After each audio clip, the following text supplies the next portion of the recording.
Kalamanik dishwasher ব্যবহার করে এক ঘষাতেই যে কোনো পাতিল চোখের পলকে হয়ে যাবে সাদা ফকফকা।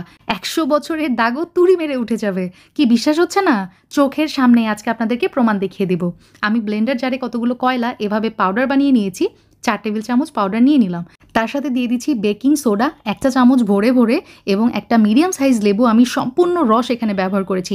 তার সাথে দিয়ে দিলাম ডিশওয়াশার। এখন সবকিছু একত্রে মিক্স করে নিলেই তৈরি হয়ে যাবে কয়লার স্পেশাল অর্থাৎ ম্যাজিক্যাল একটা মিশ্রণ বলতে পারেন।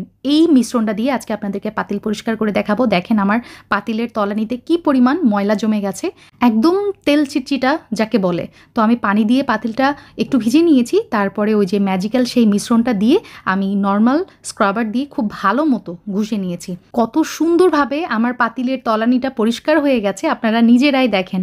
মাশাল্লাহ। আরেকটা প্যানও আপনাদেরকে পরিষ্কার করে দেখাচ্ছি।